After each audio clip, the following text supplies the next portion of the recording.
A shocking tragedy unfolds in Kansas City. 3 men found frozen to death in a backyard after a Chiefs watch party. A case that left families demanding answers. And now, over a year later, 2 men face charges for their deaths. Before we dive in, like, subscribe, and hit the notification bell for more true crime stories.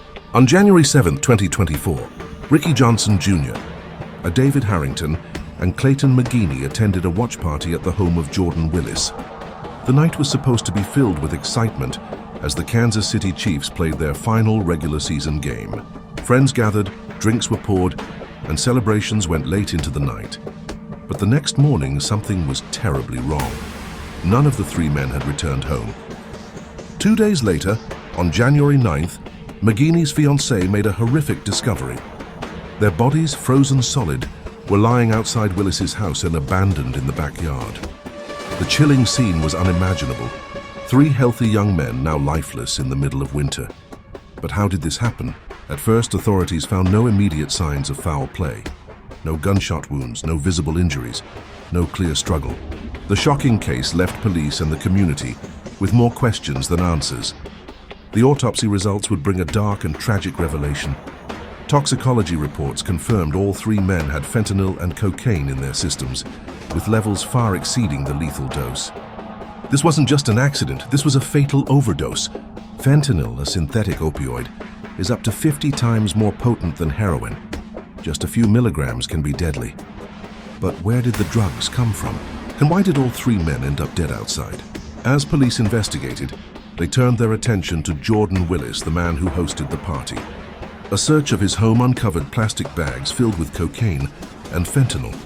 The drugs were tested for DNA, and the results shocked investigators. Willis's DNA was on the bags, but he wasn't alone. Another man, Ivory Carson, was also linked to the drugs. Had these 2 men knowingly supplied their guests with a lethal cocktail? And if so, why did they survive while the others died? For over a year, the victims' families fought for answers. They had always questioned the story that Willis told police. They believed there was more to the case, that something didn't add up. Why were the men left outside in freezing temperatures? Why didn't anyone call for help? And why did it take 2 whole days for anyone to discover their bodies? Then finally, justice took a step forward. In March 2025, more than a year after the tragic deaths, Jordan Willis and Ivory Carson were arrested.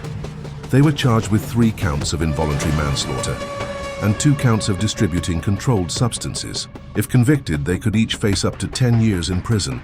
But for the families of the victims, this isn't just about a prison sentence, it's about accountability. The deaths of Ricky Johnson Jr., David Harrington, and Clayton McGeeney were preventable. Now the legal system must decide who is responsible. What do you think? Should Willis and Carson be held accountable for the deaths, or was this just an unfortunate accident? Let us know in the comments. And don't forget to like, share, and subscribe for more crime updates. Stay safe, and we'll see you next time.